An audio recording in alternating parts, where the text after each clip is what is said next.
ಪ್ರಿಯರಾದವರೇ, ಯೇಸುಕ್ರಿಸ್ತನ ನಾಮದಲ್ಲಿ ನಿಮಗೆ ನನ್ನ ಪ್ರೀತಿಯ ವಂದನೆಗಳು. ಹೇಗಿದ್ದೀರಾ? ಚೆನ್ನಾಗಿದ್ದೀರಾ?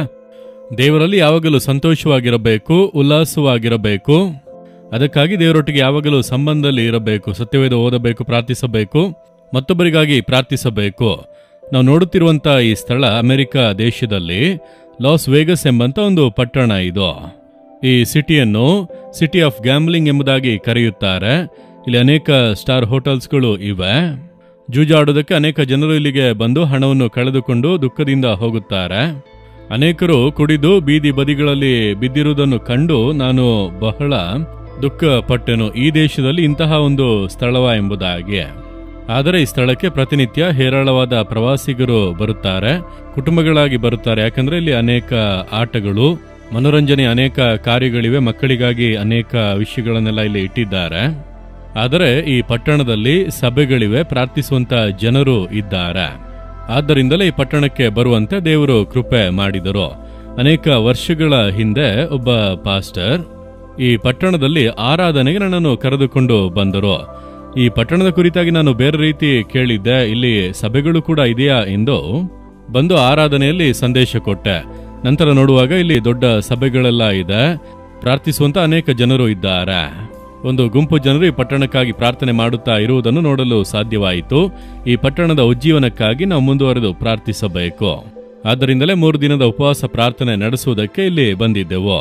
ಸರಿ, ಇಲ್ಲಿ ನೋಡಿರೆ ದೊಡ್ಡ ದೊಡ್ಡ ಎತ್ತರವಾದ ಕಟ್ಟಡಗಳು, ಅನೇಕ ಸ್ಟಾರ್ ಹೋಟೆಲ್ಸ್ಗಳು, ಬಹುಮಹಡಿ ಕಟ್ಟಡಗಳು ಇರುವುದನ್ನು ಇಲ್ಲಿ ನೋಡಬಹುದು. ಸರಿ, ಇಂದು ದೇವರು ನನಗೆ ಯಾವ ವಾಕ್ಯವನ್ನು ಹೇಳುತ್ತಾರೆ ಎಂಬುದಾಗಿ ಕೇಳುತ್ತೀರಾ? ಧರ್ಮೋಪದೇಶ ಕಾಂಡ 31ನೇ ಅಧ್ಯಾಯ 6ನೇ ವಾಕ್ಯ.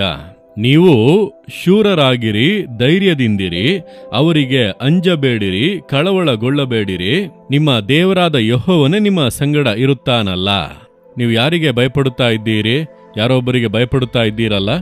ನೀವಿರುವಂಥ ಸ್ಥಳದಲ್ಲಿ ಯಾರೋ ಡಿಸ್ಟರ್ಬ್ ಮಾಡುತ್ತಾ ಇದ್ದಾರೆ, ನಿಮ್ಮ ಬಿಸ್ನೆಸ್ ಅನ್ನು ಯಾರೋ ಡಿಸ್ಟರ್ಬ್ ಮಾಡುತ್ತಾ ಇದ್ದಾರೆ, ನೀವು ಕೆಲಸ ಮಾಡೋ ಸ್ಥಳದಲ್ಲಿ ಯಾರೋ ಡಿಸ್ಟರ್ಬ್ ಮಾಡುತ್ತಾ ಇದ್ದಾರೆ.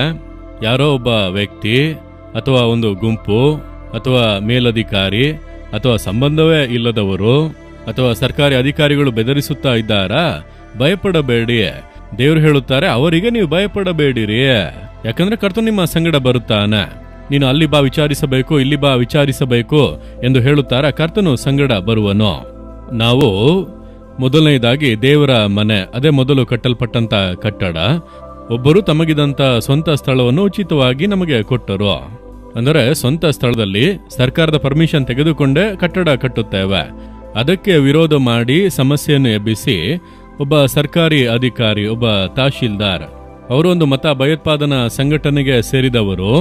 ಅವರು ನಾವು ವಿಚಾರಿಸಬೇಕು, ಕಮ್ ಟು ಆಫೀಸ್ ಎಂಬುದಾಗಿ. ಇದು 40 ವರ್ಷಗಳ ಹಿಂದೆ. ನಮಗೆ ಇದೆಲ್ಲ ಅಷ್ಟು ಅಭ್ಯಾಸ ಇಲ್ಲ. ಪೊಲೀಸ್ ಸ್ಟೇಷನ್ ಅಲ್ಲಿ ವಿಚಾರಣೆ, ಈಗ ತಹಶೀಲ್ದಾರ್ ವಿಚಾರಣೆಗಾಗಿ ಕರೆದಿದ್ದಾರೆ, ಹೀಗೆಲ್ಲ ಹೋಗಿ ಅಭ್ಯಾಸ ಇಲ್ಲ. ಒಂದು ರೀತಿ ಭಯ. ಆರಂಭದಲ್ಲಿ ನಾನು ಬಹಳ ಭಯಪಟ್ಟೆ. ನಮ್ಮ ಪ್ರಾರ್ಥನಾ ಗುಂಪಿನಲ್ಲಿ ಎಲ್ಲರೂ ಪ್ರಾರ್ಥಿಸುತ್ತಾ ಇರಿ, ನಾನು ಅಧಿಕಾರಿಯನ್ನು ಸಂಧಿಸಬೇಕು ಎಂದು.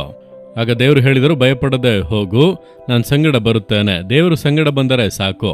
ಅಲ್ಲಿ ನೋಡಿ, ಮನುಷ್ಯರ ದಯೆಯನ್ನು ದೇವರು ಹುಟ್ಟಿಸಿದರು. ನಮಗೆ ಒಳ್ಳೆ ಅನುಕೂಲವಾಗಿ ಮಾತನಾಡುವಂತ ಲಾಯರನ್ನು ನಮಗೋಸ್ಕರ ಎಬ್ಬಿಸಿ ಅವರು ಬಂದು ಮಾತನಾಡಿದರು. ನೋಡಿರಿ, ಅಷ್ಟೇ, ಆ ತಹಶೀಲ್ದಾರೇ ನಡುಗಿ ಬಿಟ್ಟರು. ಅವರ ಸ್ವಂತ ಜಾಗ ಸರ್ಕಾರದ ಪರ್ಮಿಷನ್ ಒಂದಿಗೆ ಕಟ್ಟುತ್ತಾ ಇದ್ದಾರೆ. ಅವರನ್ನು ಬೆದರಿಸಲು ನೀವ್ಯಾರು? ನೀವು ಕೋರ್ಟಿಗೆ ಬರಬೇಕಾಗಿ ಬರುತ್ತದೆ ಎಂದು ಹೇಳಿದ ಕೂಡಲೇ ನಡುಗಿ ಬಿಟ್ಟರು. ಕೆಲವೊಮ್ಮೆ ಹಾಗೆ ನಿಮ್ಮನ್ನು ಬೆದರಿಸುವ ಹಾಗೆ ಮನುಷ್ಯರು ಎದ್ದೇಳುತ್ತಾರೆ. ನಮಗೆ ತಿಳಿಯದೇ ಇರುವುದನ್ನು ಕಂಡು ಅವರು ಭಯಪಡಿಸುತ್ತಾ ಇರುತ್ತಾರೆ.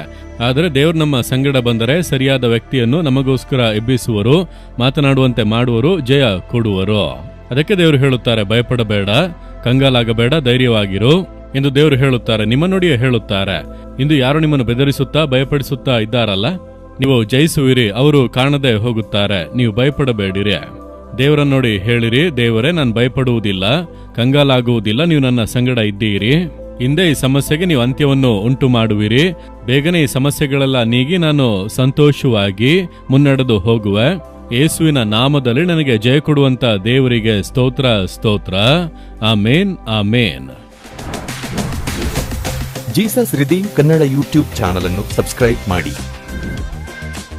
ಸಬ್ಸ್ಕ್ರೈಬ್ ಬಟನ್ ಕ್ಲಿಕ್ ಮಾಡಿ ಮತ್ತು ಬೆಲ್ ಬಟನ್ ಒತ್ತಿ.